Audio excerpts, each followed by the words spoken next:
Nah loh, tepat diumumkan tadi malam, Alex Pastoor akhirnya buka-bukaan soal filosofi bermain yang dibawa untuk timnas Indonesia. Kira-kira filosofi apa yang akan dibawa? Berikut penjelasannya, yang pasti bikin kalian tak percaya saat mendengarnya. Wah, kalau begini apa gunanya ganti pelatih? Alex Pastoor akui akan lakukan eksperimen jelang lawan Australia. Apakah strategi total football akan ia lakukan? Begini fakta mengejutkannya. Nah loh, ada apa ini? Luis Milla tiba-tiba beri nasihat ke Patrick Kluivert jelang pimpin timnas Indonesia. Ini dia isi nasihat Luis Milla ke Patrick Kluivert, yang pasti bikin kalian terkejut saat mendengarkannya. Waduh, bisa gawat ini. Jelang hadapi Australia, Patrick Kluivert dihantam masalah krusial. Kira-kira masalah apa itu? Yuk saksikan beritanya hingga selesai.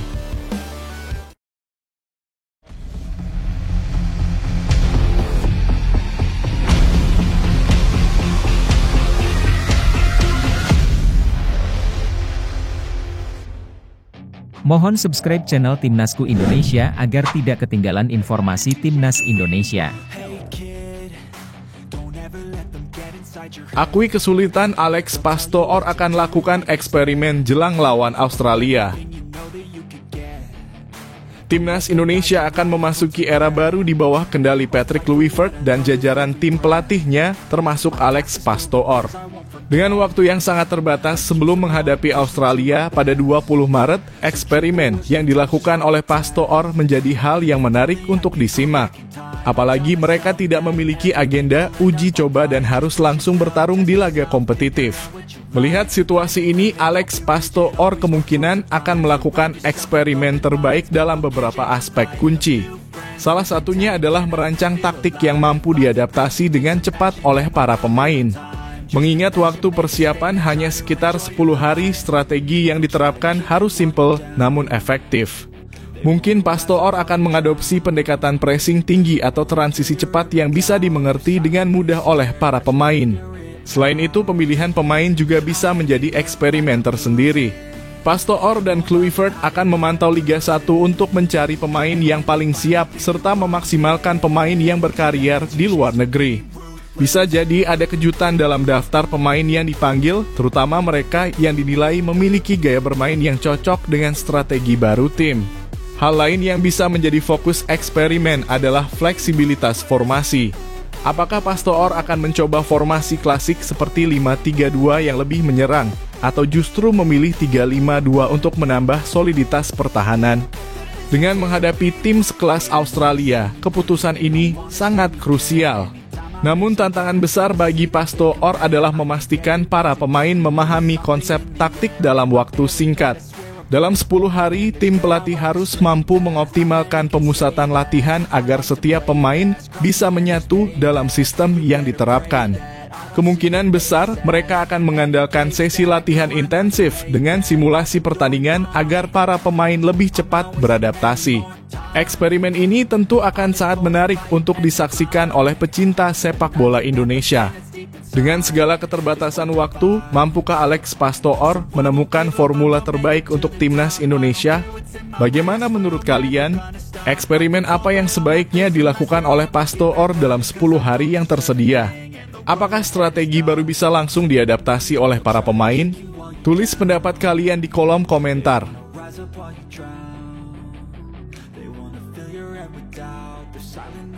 Alex Pastoor akhirnya buka-bukaan soal filosofi timnas Indonesia.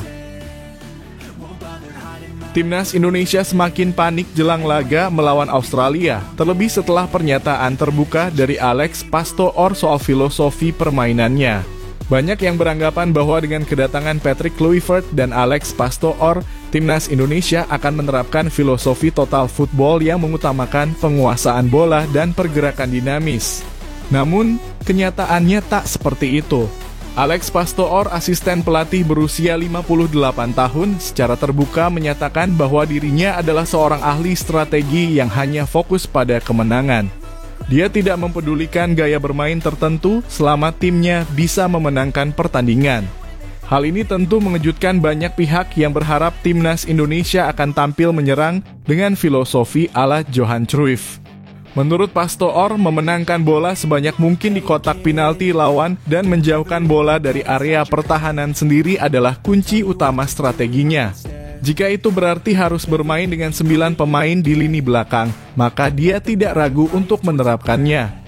Bagi Pastoor, formasi bukanlah soal bertahan atau menyerang, tetapi bagaimana cara memainkannya dengan efektif. Saya hanya fokus pada kemenangan dan hanya mengincar 3 poin, tegas Pastoor. Jika harus menurunkan formasi 9-0-1 untuk menang, saya akan melakukannya. Tetapi itu hanya asumsi. Jangan berpikir jika main dengan formasi 5-3-2 itu berarti bertahan total, karena semuanya tergantung bagaimana cara kita menerapkannya. Pernyataan ini tentu bertolak belakang dengan ekspektasi banyak pundit sepak bola tanah air yang mengira timnas Indonesia akan bermain menyerang dan atraktif. Kenyataannya, Pastoor lebih mementingkan efektivitas dan hasil akhir daripada gaya permainan yang menarik. Dengan waktu persiapan yang sangat terbatas sebelum melawan Australia, apakah strategi ini akan berhasil? Apakah pendekatan pragmatis yang diterapkan Pastoor bisa membawa timnas Indonesia meraih kemenangan? Bagaimana menurut kalian? Apakah filosofi permainan Pastoor ini tepat untuk timnas Indonesia? Atau seharusnya kita tetap berpegang pada gaya menyerang? Tulis pendapat kalian di kolom komentar.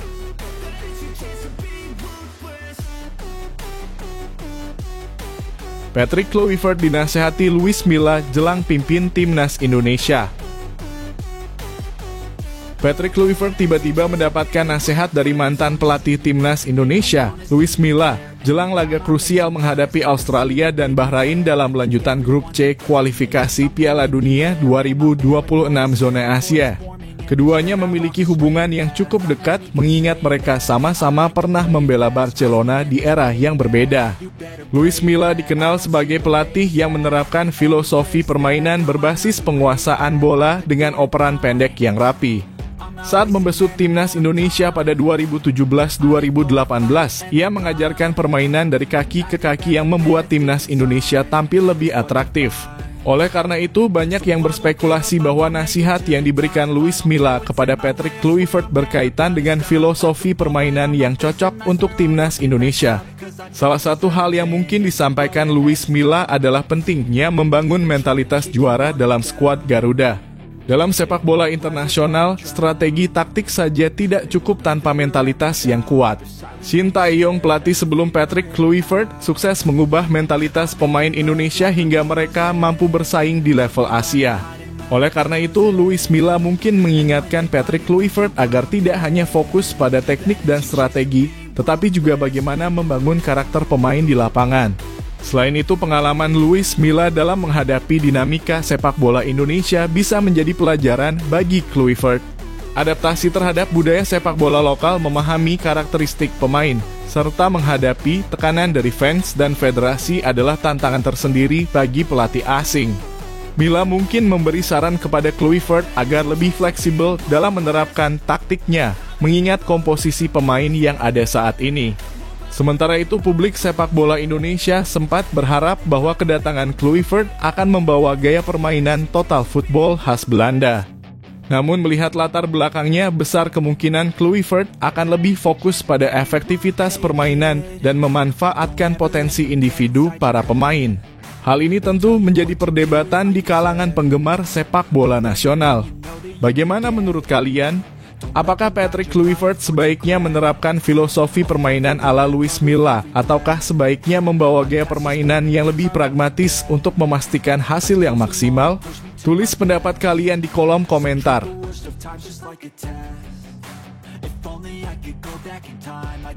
Pengakuan jujur pelatih Chin usai hadapi timnas Indonesia di kualifikasi Piala Dunia 2026.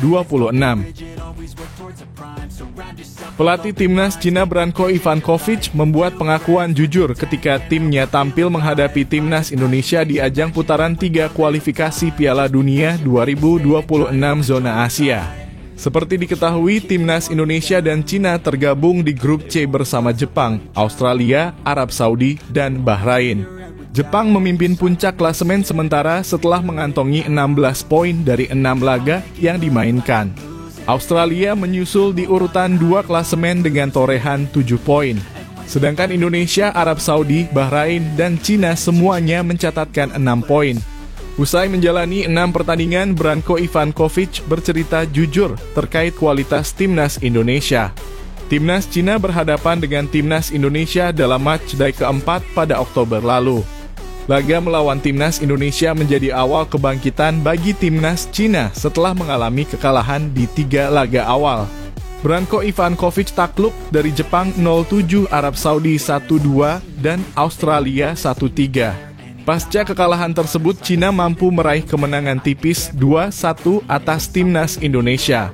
Menurut Ivankovic, pertandingan paling sulit sejauh ini di putaran 3 kualifikasi Piala Dunia 2026 adalah saat berhadapan dengan timnas Indonesia. Pertandingan melawan Indonesia adalah yang paling sulit dan sensitif, ujarnya saat wawancara eksklusif dengan CCTV Football Night. Dalam konsep tradisional setiap orang, kekuatan Indonesia tidak setingkat dengan tim Cina dan tampaknya kekuatannya lebih buruk daripada tim Cina. Namun kenyataannya Indonesia sekarang memiliki 15 pemain yang berkarier di negara-negara seperti Belgia, Belanda, dan Italia. Situasi mereka saat ini tidak lagi sama seperti sebelumnya. Dalam pertandingan terakhir tahun lalu, mereka mengalahkan Arab Saudi 2-0 yang merupakan cerminan dari hal itu. Lebih lanjut, Ivankovic juga menjelaskan kunci kemenangan timnya melawan timnas Indonesia. Kembali ke pertandingan antara kami saat itu, saya katakan kepada para pemain bahwa yang menanti kami adalah pertandingan yang sulit dan persatuan adalah kunci kemenangan, tuturnya. Saat itu kami menghadapi kekalahan di 3 putaran pertama dari 18 pertandingan dan kami harus mendapatkan kembali kepercayaan diri kami sesegera mungkin. Meskipun kami menghadapi lawan yang tangguh, kami harus mengalahkan diri kami sendiri dan lawan kami di stadion kandang kami ketika seluruh stadion penuh dengan penggemar dan sepenuhnya mendukung Anda. Sebagai informasi, seluruh tim akan memainkan pertandingan ke-7 dan ke-8 pada Maret mendatang. Timnas Indonesia akan berhadapan dengan Australia dalam kurung tandang dan Bahrain dalam kurung kandang. Timnas Cina berjumpa dengan Arab Saudi dalam kurung away dan Australia dalam kurung kandang. Sedangkan pertemuan kedua antara Timnas Indonesia dan Cina akan berlangsung pada matchday ke-9 di bulan Juni mendatang. Dengan pernyataan jujur dari Branko Ivankovic ini, terlihat bahwa Timnas Indonesia telah berkembang pesat dan menjadi lawan yang patut diperhitungkan.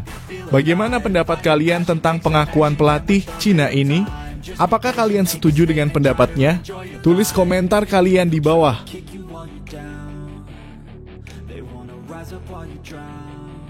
Petinggi KNVB buat pengakuan mengejutkan tentang Timnas Indonesia.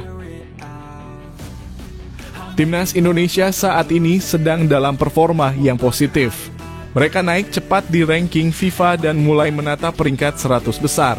Selain itu, skuad Garuda jadi satu-satunya wakil ASEAN di putaran ketiga kualifikasi Piala Dunia 2026 zona Asia. Beberapa tim Asia juga mulai menilai bahwa Indonesia adalah ancaman yang serius dan tidak bisa dipandang sebelah mata. Shin Tae-yong selama bertugas 5 tahun sukses membawa banyak perubahan. Saat ini Patrick Kluivert akan membawa era baru dan membawa timnas semakin berprestasi. Ketua Umum PSSI Erick Thohir menjelaskan bahwa saat ini timnas Indonesia dalam masa kebangkitan. Di bawah komandonya, skuad Garuda akan berjuang untuk semakin kompetitif di kancah internasional. Penunjukan Patrick Kluivert di kursi kepelatihan merupakan salah satu realisasi komitmen tersebut. Indonesia adalah raksasa yang sedang tidur. Saya terus mengatakan ini, kata Erick Thohir dari kanal YouTube The Highway. Menariknya, Sekretaris Jenderal Federasi Sepak Bola Belanda dalam kurung KNVB Gids de Jong membantah pernyataan tersebut. Dia meyakini bahwa saat ini Indonesia sudah mulai jadi kekuatan yang berbahaya. Terbukti dari penampilan mereka yang semakin membaik terutama di kualifikasi Piala Dunia. Ini merupakan jalan yang tepat bagi Indonesia untuk membuktikan diri bahwa mereka mampu untuk lebih baik lagi. Anda tidak bisa menyebutnya tidur lagi, tidak. Mereka dalam kurung Timnas Indonesia sudah bangun, kata Gijs de Jong. Dalam kunjungannya ke Belanda, Erik memiliki agenda yang cukup padat.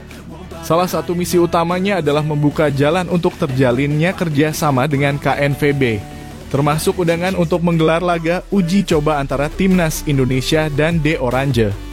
Dia juga menggelar pertemuan dengan Patrick Kluivert beserta stafnya selama di sana untuk mematangkan persiapan skuad Garuda. Selain itu, dia bertemu dengan beberapa pemain Timnas dalam agenda jamuan makan malam sekaligus bertukar pikiran. Bagaimana menurut kalian tentang pengakuan mengejutkan petinggi KNVB ini? Apakah Timnas Indonesia sudah benar-benar bangkit? Tulis pendapat kalian di kolom komentar.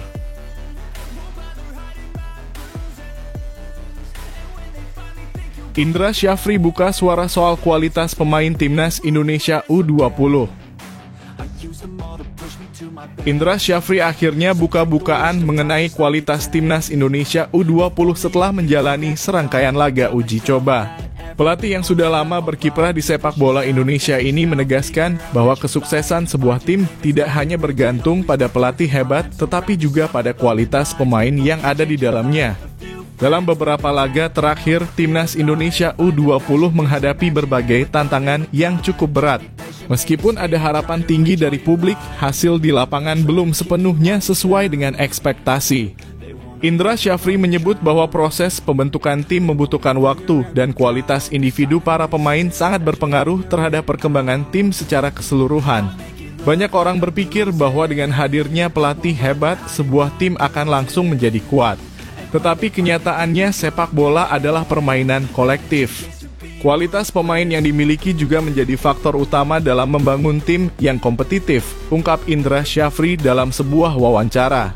Dia juga mengakui bahwa tantangan utama yang dihadapi Timnas U20 saat ini adalah menemukan keseimbangan antara pemain-pemain muda yang memiliki potensi besar namun masih membutuhkan banyak pengalaman bertanding. Menurutnya, bakat saja tidak cukup jika tidak diimbangi dengan kerja keras dan kemauan untuk terus belajar. Kami melihat ada banyak pemain muda berbakat di Indonesia, tetapi membentuk mereka menjadi tim yang solid membutuhkan waktu. Sepak bola tidak hanya soal strategi, tetapi juga soal mentalitas dan pengalaman bertanding di level tinggi. Itulah yang sedang kami bangun di tim ini, tambahnya. Dalam beberapa pertandingan terakhir, Timnas Indonesia U20 mengalami berbagai hasil yang naik turun. Kekalahan dari lawan-lawan kuat menunjukkan bahwa masih ada aspek yang perlu diperbaiki, terutama dalam hal disiplin, taktik, dan konsistensi permainan. Namun kemenangan yang diraih juga menjadi bukti bahwa tim ini memiliki potensi besar jika terus berkembang. Indra Syafri menegaskan bahwa uji coba bukanlah ajang mencari kemenangan semata, tetapi lebih kepada evaluasi tim. Kami harus melihat perkembangan para pemain, bagaimana mereka bereaksi dalam situasi sulit, bagaimana mereka beradaptasi dengan tekanan, dan bagaimana mereka menerapkan instruksi pelatih di lapangan. Dari sini kami bisa menentukan siapa saja yang benar-benar siap untuk membela Timnas Indonesia U20 di kompetisi yang lebih besar. Pernyataan Indra Syafri ini tentu menjadi bahan diskusi bagi para pecinta sepak bola tanah air. Apakah Timnas Indonesia U20 sudah berada di jalur yang tepat? Apakah kualitas individu para pemain saat ini sudah cukup untuk bersaing di level Asia? Atau masih ada banyak hal yang perlu diperbaiki? Bagaimana pendapat kalian? Tulis di kolom komentar.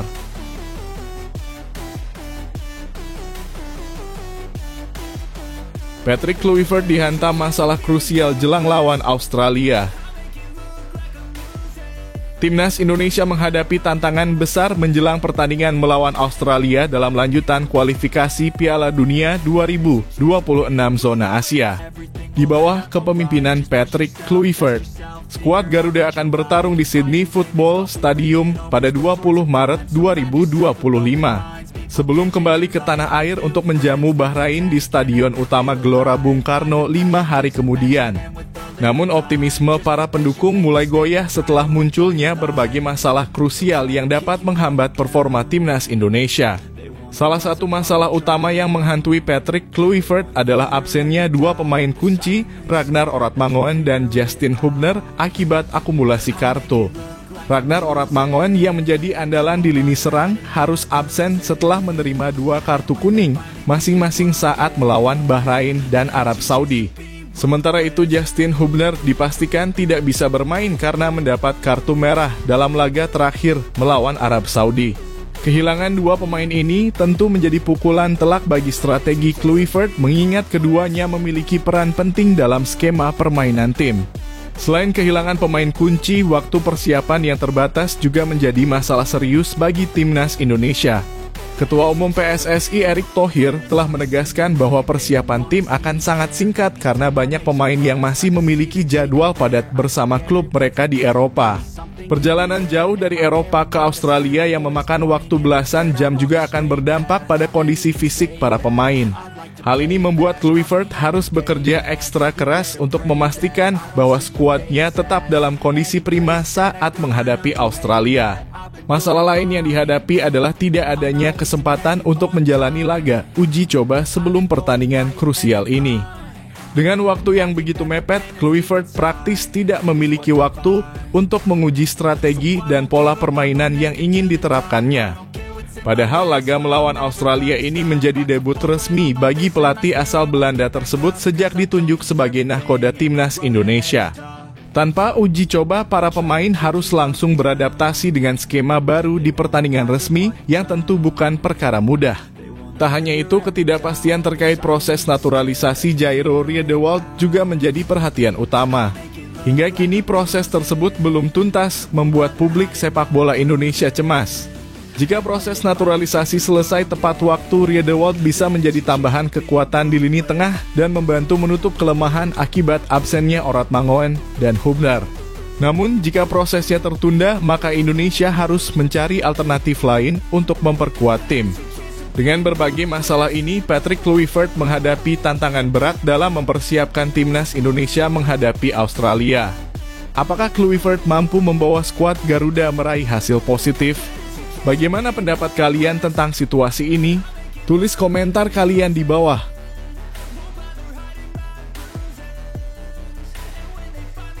Indra Syafri tak puas dengan pesta gol timnas Indonesia U20.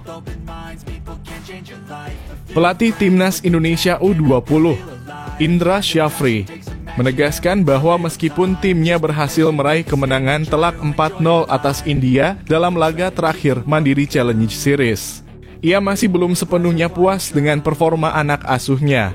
Laga yang digelar di Gelora Delta Sidoarjo pada Kamis 30 Januari itu menunjukkan dominasi Garuda Muda, tetapi juga memperlihatkan beberapa kekurangan yang perlu segera diperbaiki. Indra Syafri menyoroti sejumlah kesalahan yang masih dilakukan oleh para pemainnya, khususnya dalam transisi bertahan dan penyelesaian akhir.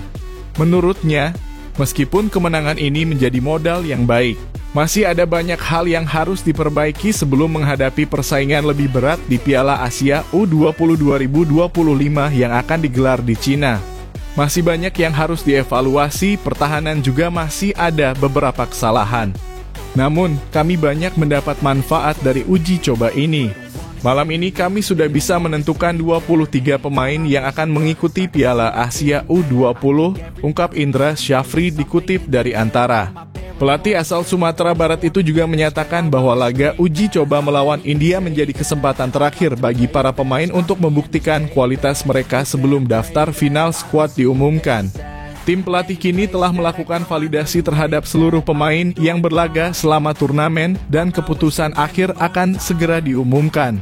Dari semua pemain yang berlaga di uji coba ini, kami mencoba untuk memvalidasi apakah mereka cocok atau tidak untuk komposisi di Piala Asia.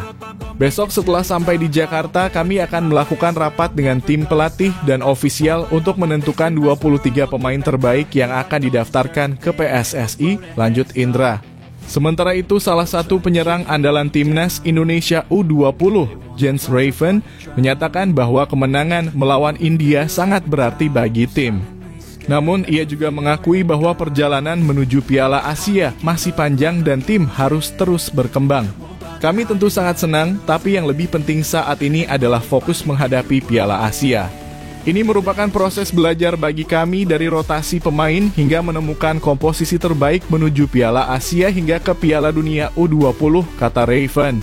Timnas Indonesia U20 akan bersaing di grup C Piala Asia U20 2025 bersama Uzbekistan, Iran, dan Yaman. Turnamen ini akan berlangsung mulai 12 Februari hingga 1 Maret mendatang dan menjadi ajang penting bagi Garuda Muda untuk menunjukkan kualitas terbaik mereka. Bagaimana menurut kalian tentang evaluasi yang diberikan Indra Syafri? Apakah Timnas U20 sudah siap menghadapi Piala Asia? Tulis pendapat kalian di kolom komentar.